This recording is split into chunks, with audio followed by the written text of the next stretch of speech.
All right, welcome back to episode 34 of the Winnipeg Weight Loss Show with Mitch Calvin Fitness. Very creative with my business name, not.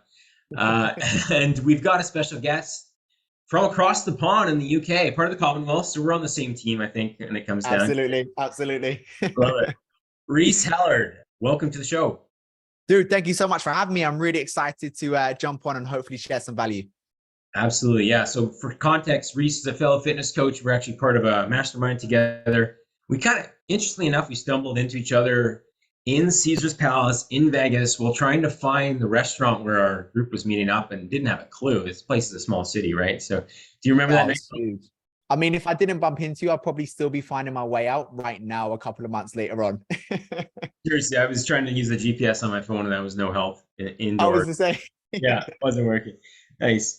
So I want to kind of take us back. I always like to do a real quick, backstory of what got you into the fitness space and coaching in the first place. But maybe take us back to whenever it was. I think it was early teenage years, right? When you discovered the gym. Yeah. I mean, for me, growing up, I always wanted to be an athlete. So I always wanted to be a professional football player, or across the pond known as a soccer player.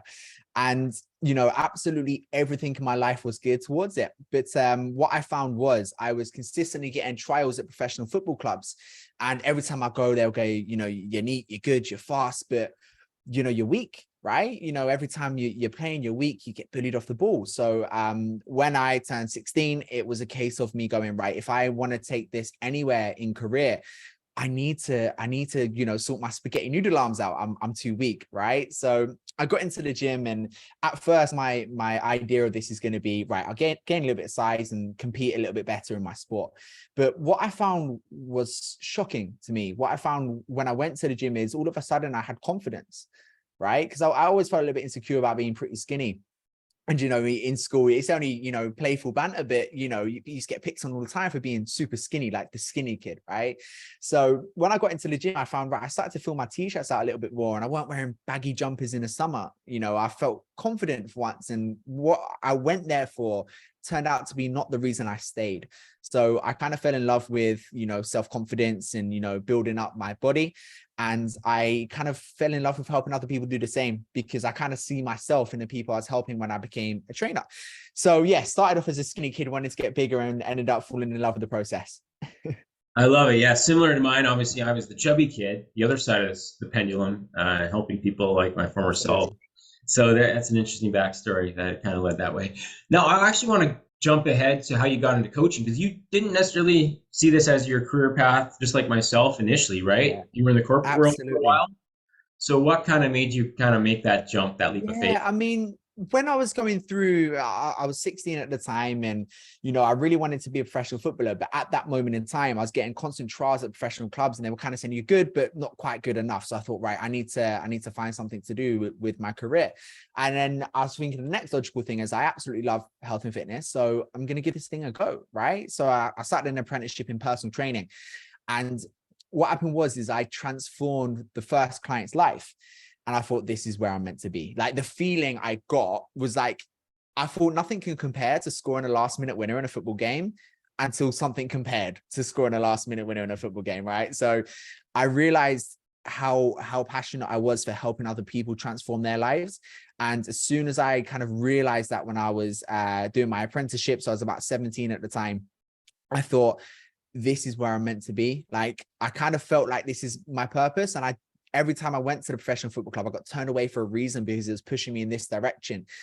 So yeah, I became a trainer that way. It started with me just doing, right, I need to do something to pass the time, and realizing that it's the biggest passion I could ever had. Then I stopped training as much for football and started focusing, my spare time before was out in the field with the football. Then my spare time became at the computer, trying to learn everything about, the human body. Right.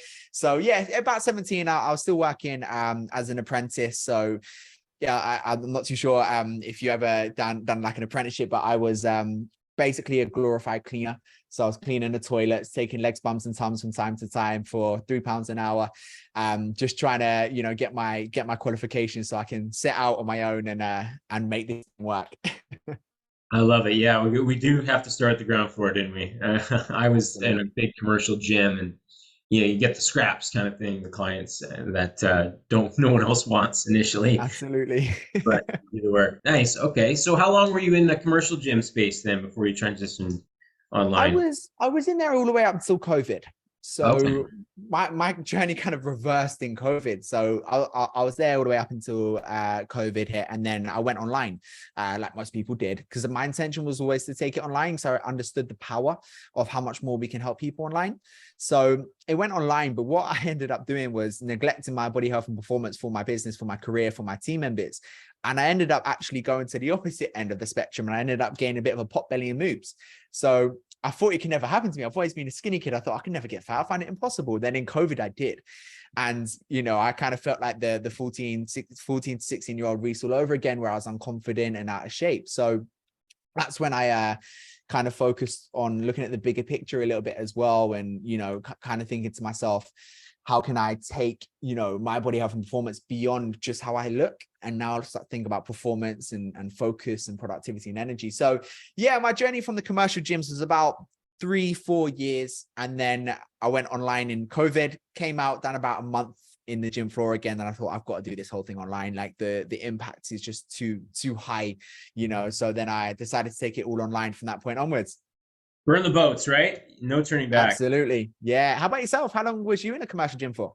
Oh God, at least 5 years, and I kind of built this thing on the side, but I was admittedly Yeah. scared to like take that leap.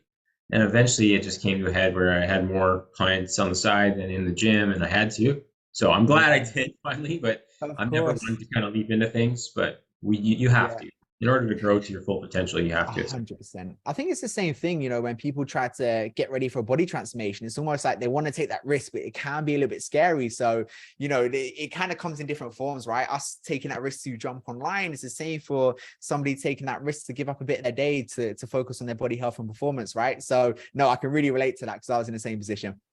Yeah, and that voice in our head can be really compelling with all the reasons to stay where we're at, but it only Absolutely. yeah, it only delays the finish line if you delay the effort, right? Delay starting. I think it's called the Absolutely. law of diminishing returns, right? If you Yeah. give it one more take, just take the leap. It's going to pay off in the end. Awesome. I actually 100%. wanted to jump to I saw you recently finish the photo shoot and got ready. Yes. Great shots and all that. For those listening that may not have that full aspiration to get photo shoot lean, Of bodybuilding course. lean, what are kind of the lessons from that journey? Like if you had to have 3 lessons or levers that would make the biggest difference for someone that's not quite at that point but wants to lose fat, what would you kind of boil it down to? Yeah, I mean, the reason I decided to, so I kind of took it to a different level in regards to what I usually would. And the reason being was it wasn't for aesthetics. So a lot of people would, get to a photo shoot condition and go, oh, you look great. How nice is it to look great? I was like, look, this wasn't why I done it. Like, to be honest with you, I didn't care about the aesthetics. When I started that journey, I felt okay. I felt comfortable. But what I wanted to do was take my body to an extreme to see what I was capable of. Because a lot of the time, and we find a lot of our members do the same thing, when they achieve an amazing body transformation, and that's amazing to them, whether that's them dropping 20 pounds, 500 pounds, would be pretty bloody impressive, but whatever it may be, right? What's amazing to you, and what did you think you could never achieve that you did? So for me, I wanted to go, right, how much potential do I have? How far can I take this thing? So on the back end, what I've realized is I had so much more energy, so much more focus, so much more control in my day, but also so much more self-belief. So when I go into anything else now, I go into it with so much more self-belief because I go, right, if I can achieve that from a body perspective, Jesus Christ, I can do anything, right? Give me a curveball. I've given myself evidence that I can take myself to somewhere I didn't think I could. So one big lever was kind of understanding how the body transformation can be more than just aesthetics. And on the other end, using the fact that that you're going to be having more energy, more control, more self-belief, let that be a motivator as opposed to just abs, right? So I think that was a really important one. And the second thing is, and I know what you can completely relate as well, but when you're running a business or, you're motivated in career or you're just super busy as a parent, you kind of need to put things on autopilot. So having a really strong plan in place that removes the thinking and just puts things on autopilot. So as a coach, I know what to do, right? but I outsourced. I got a coach and I delegated because I knew for me, if I have someone else looking at that, I don't need to think, overwhelm, over worry, or try and change too much. I can put my trust into somebody else and I can focus on just executing, just doing what I'm told to do. And that accountability for me was a game changer. So I think another thing is as well, like never being afraid to ask for help, because as a coach, I knew what to do and I knew I could get myself into that shape. But I wanted accountability and I wanted to take the thinking away so I can focus on my career and every kind of thing that was in the way that I knew I had to tackle. So I think another thing is never being afraid to ask for help. Beautiful. Yeah, those are some huge takeaways for anybody who's, insists on trying to do this stuff on their own, but continues to kind of fall off at a certain point. That struggling can be alleviated some by outsourcing accountability and decision fatigue to someone else in your corner. I'm the same way when I do anything photo shoot or prep related, because every step of the way, your brain will try to convince you to quit and have something off plan. And that self-discipline you develop parlays into everything. Outstanding. And I mean, I know there's a lot of parents listening to this as well. And if you kind of look as a parent, you outsource things all the time, right? It could be daycare. It could just be the education for your children at school, right? You had the option to homeschool, but you take them to school. Why? If you might get babysitters or daycare, like you're outsourcing consistently. So when you ask yourself, why am I doing this? You're probably referring back to, all right, I need to buy back a little bit of time, or I need to remove overwhelm, or I'm doing too much and I'm too stressed. I need to be able to give my children the best by outsourcing. Same thing with your body health and performance for yourself, right? You outsource that to somebody else who can help you cut out the mistakes and hit the accelerator. So you don't delay that feeling of, I feel great and I'm now a role model to my children, right? So I think, sometimes we're scared to do it, but when we actually look at the bigger picture and think, I actually delegate every day without even really thinking about it, it's just another form of delegation, right? No, for sure. I mean, the best athletes in the world have coaches. You delegate, you create, a lot less trial and error and frustration just by having someone in your corner that can kind of talk you off the ledge at times, So there's that's it. Yeah. Super value to that. Awesome. So yeah, I know you work with both men and women. Some people tend to focus in on, just men or just women. I'm kind of the same way. It's parents of both sexes. We have, coaches in different programs to reach. Who would you say is like the main avatar you work with? Like, who can you help the most? Absolutely. So we work a lot with career-driven professionals, right? So managers, execs, business owners. The reason being was actually my story back in COVID, when I was a career-driven professional and neglecting my health and fitness for my career. And as a byproduct, my career took a huge hit because I took a huge hit, right? So what I've done is I kind of took the lessons that I learned from my own transformation journey in COVID. And what I realized was my career started to really take off when I was optimizing myself. So when I realized my energy, focus, control, productivity, energy was so high, everything in career started to go up. And it was no coincidence, right? It's like I operate in the highest level for me. All of a sudden, everything else falls in line. Big shocker, right? So when I realized this, I thought, if I feel like this, there's got to be a lot of other business owners, managers, or career-driven professionals that also feel the same, that are time poor, but want to make change. So that's why I decided these guys need this help, and I'm going to go all in and make sure that they have the systems that they need to manage their crazy lifestyles with a time efficient plan that's going to, make the outcome fail proof to help them within their career as well. Yeah, that's a good point. I mean, the research is pretty clear that regular exercisers, fit people earn more. At the bottom line, if that's your full motivation to earn more money, investing in you and your health does have effects on that end of things too. So not to overlook. How would you structure a plan for a busy professional that's traveling a lot? Do you really boil it down to some simple habits? How would that kind of look, just as bird's eye view? Yeah, so from our nutrition perspective, we have something called our hybrid nutrition system. So what we understand from a career-driven professional is during the week, they're busy, right? They want autopilot. So what we like to focus on is a lot of the time we have meal plans during the week. So they wake up, they know what to eat, when to eat, and they don't think about it. It's just, I know what I'm eating today. I don't want another thing to think about. And this was actually inspired by Mark Zuckerberg. I see him in an interview saying he has blue pair of jeans and a white t-shirt. He's got 7 pairs of them, and every single day he'll just wear the other pair of jeans, but he don't need to think. There's no decisions involved. It's autopilot. So I thought, right, what if we done this with nutrition? right? So we done that, but then I also realized they like to go out for meals with clients. They like to, maybe, have some downtime on a weekend and have some social drinks, whatever it may be. So we looked at this and thought, right, let's build a hybrid nutrition system, which brings their calories a little bit lower during the week based around a meal plan. So they don't need to think, nutrition's on autopilot. They can crack on with their roles and responsibilities and just see the same things with nutrition. But on the weekend, they have high days, or one or 2 days of the week, they have high days where if they wanted to go out for a 3-course meal and not worry about it, not thinking, oh God, is this, I don't have enough calories for this, right? Because they've saved these calories up. So they have high days to enjoy social events, enjoy some downtime or client dinners, for instance. So that's how we run our nutrition system. And then we have our smart performance system as well, which is effectively looking at training. And the statistic is most people spend 11.6 hours of the week in the gym effectively, right? Or on their body health and performance in total. So we wanted to look at that and go, right, our members are going to be in and out the gym within 1.8% of the week, which is 3 hours. So if that's 3 times a week, 45 minutes full body, as an example, right? So we focus on resistance training, getting in with their plan, working out, getting out, kind of ignoring the fluff or spending hours on the treadmill, right? So we kind of want to make sure that the time strap people are in and out the gym, but then maximize their progress by focusing on, progressive overload, getting stronger in the gym and enjoyment, right? Nobody wants to just go into the gym and think, oh my God, I can't bloody stand this, right? This is boring. So yeah, we decided to kind of work it that way. Then it's just obviously from accountability, habit building. So, your intentional walks, making sure sunlight, fresh air, so on and so forth, and building the habits around those 2 systems to help them achieve the result.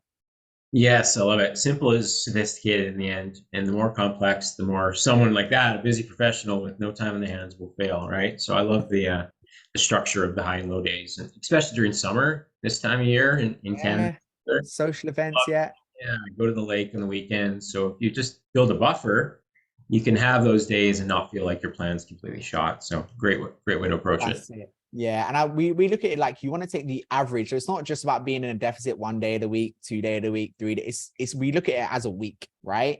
If your average across the week is within a deficit, cool, you're going to drop down body fat, right? If you're, having a baseline of calories and you go crazy on the weekend with cheat meals, this is why we like the difference between cheat meals and a flexi day, right? Cheat meals have no ceiling. You see Dwayne "The Rock" Johnson with a stack, of 17 pancakes and people go, oh, I can do the same thing. And then the average goes to maintenance. Think, oh God, why am I not dropping body fat? So when they have their high days, there's still a ceiling. It's just a hell of a lot higher to give them a bit more freedom. Beautiful. Yeah, that's a good caveat, that the cheat day mentality can really sabotage your plan, but structured flexibility where you have a bit of a buffer. Structured flexibility is the word. Yeah, that's it. Awesome. Well, I appreciate that, Reece. So I guess kind of the last question I have is just where can people find you? And then I have some fun questions based off what I stole from you and your ideas with the podcast. All right, let's do it. So yeah, in regards to where people can find me, so I'm on Instagram at Reece Hallard, REECEHALLARD. We just chuck up, quite similar to yourself, Mitch, just advice, tips, tricks, and hacks to do with health and fitness. And then yeah, other social platforms under the same Reece Hallard. Beautiful. I'll put that in the show notes. So 3 quick fire questions. If you could work anywhere in the world, where would you work? If you could take your laptop, and you technically can have that, but I know family and stuff might keep you closer to home. But if that was absolutely. Oh gosh, really, really good question. I'm going to say Dubai. Ah, yes. Have you been? Motivation. I have. I just came back in April. Beautiful place. In summer, it's a bit difficult. It's a bit too hot, but it's just a lot of inspiration and motivation around with how the concrete jungle is built.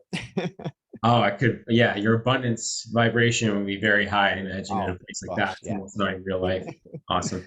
So part 2 is, if you could embody any animal, take that as your spirit animal, what would you be? Like, what would get the most fun for you? I'm gonna say a lion, just because from an athletic background, it's always kind of, how I would think. But if I was to say another perspective, maybe like an eagle, so I can just fly to different places and just pack up and fly off and come back whenever I like. I love it. I saw an eagle on Instagram snapping up a fish. It was quite majestic. So that's a good one. I saw one literally today as well. I bet it was the same one. The camera quality was amazing. Followed it perfect. Oh, I think I saw the same one as well. Yeah, it's going viral, slow motion, pretty sweet. Okay, last question is, last meal of your life. You're on your deathbed. you get to choose anything to eat, what would it be? I would have a sirloin steak, medium rare, with fries and mac and cheese, Oh, I love it. with a That's little bit like, of a cookie dough to finish, milk chocolate cookie dough to finish. would it be on a from a particular steakhouse or homemade? There's one, there's a chain of steakhouses in London called Hawksmoor. Beautiful steak. This is probably my favorite steak restaurant. If any of the listeners or yourself is ever in London, it's highly recommended. But yeah, from a Hawksmoor steak restaurant, you can't beat it. You're guaranteed a great steak. I love it. Yeah, there's nothing like a really good steakhouse. There was one, Ruth's Chris, I believe, or something along those lines in Nashville that just really hit the spot. And we don't have them in Canada, so I feel like I'm Are really you missing heading out. back out to Nashville in October? That's dependent on a few things right now in my Yeah. family schedule, but if Right. not that one, definitely in Cancun whenever that happens, January. Are you headed? Yeah, so I was just thinking I'll try out that steak restaurant when I head back Yes, out to Nashville in October. I'll send you the link. It's a must My visit man. for sure. The whole experience is just right on point, right? I'll make Well, sure I awesome, check it Reece. out. Appreciate you having you on. We'll chat in the group and talk soon. Amazing. Thank you for your time. Take care.